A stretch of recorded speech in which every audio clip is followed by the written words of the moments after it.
لمبے سفر کے لیے خاص طور پر ریل گاڑی کے سفر سے زیادہ آرام دہ اور محفوظ وسیلہ سفر اور کوئی نہیں۔ وسیلہ سفر میں اب دیکھیں حمزہ کی اضافت لگائی گئی ہے اور دو لفظوں کا مجموعہ ہے، تو دو لفظوں کا مجموعہ مرکب اور یہ مرکب اضافی ہوگا۔ تو وہ کہتے ہیں کہ جب لمبا سفر ہوتا ہے تو لوگ عموماً کہتے ہیں کہ وہ ریل میں سفر کریں، کیونکہ اس میں بیٹھنے کی سہولت ہوتی ہے، چلنے پھرنے کی، سونے کی، آرام کرنے کی سہولت موجود ہوتی ہے، اور گرمی سردی میں اے سی پارلر وغیرہ میں اگر سفر کیا جائے تو بھی سفر گزرنے کا پتہ نہیں چلتا، اس لیے لمبے سفر کے لیے لوگ اسی کو پسند کرتے ہیں۔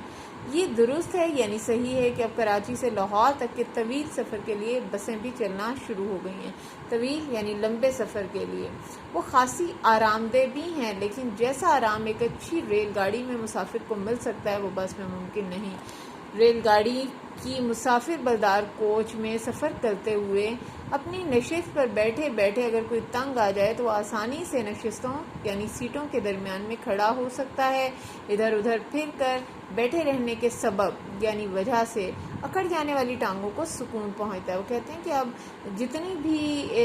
بسز جو ہیں وہ آرام دہ ہو جائیں، کوچ بہت بہترین ہو جائے، لیکن اس کے باوجود انسان تھک جاتا ہے ایک ہی جگہ پر ایک ہی سیٹ پر بیٹھے بیٹھے۔ تو ریل گاڑی میں یہ سہولت ہوتی ہے کہ وہ اگر تھک جائے تو وہ آسانی کے ساتھ نشستوں کے درمیان میں کھڑا بھی ہو سکتا ہے اور چل پھر بھی سکتا ہے، سکون پہنچا سکتا ہے، اور اگر مزید ضرورت پڑے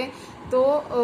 وہ لیٹ بھی سکتا ہے۔ ضرورت پڑنے پر کوچ کے واش روم میں بھی جا سکتا ہے اور سفر کے دوران سہولت سے کھا پی سکتے ہیں، کیونکہ آگے ٹیبلز کھڑکی کے ساتھ لگے ہوئے ہوتے ہیں۔ اگر اس نے سلیپنگ برتھ محفوظ کروائی ہے یعنی ریزرو کروائی ہے تو سو بھی سکتا ہے، یعنی اگر اس نے برتھ لے لی ہے تو پھر اس کے لیے کوئی پریشانی نہیں ہوگی، مشکل نہیں ہوگی، بلکہ وہ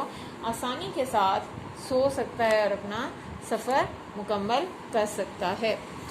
سفر خواہ کتنا ہی آرام دہ ہو، اس میں گھر جیسا آرام کا تو سوچا بھی نہیں جا سکتا، لیکن ریل گاڑی کا سفر ایسا سفر ہے کہ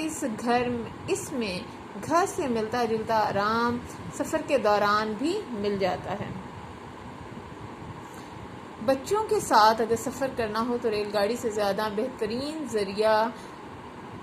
ذریعہ سفر کوئی نہیں، یعنی اس سے عمدہ ذریعہ نہیں ہو سکتا، کیونکہ بچے ایک جگہ ٹک کر نہیں بیٹھ سکتے، کبھی اٹھتے ہیں، کبھی چلتے ہیں، کبھی واش روم جانا ہوتا ہے، کوئی نہ کوئی ان کو ضرورت حاجت پیش آتی رہتی ہے۔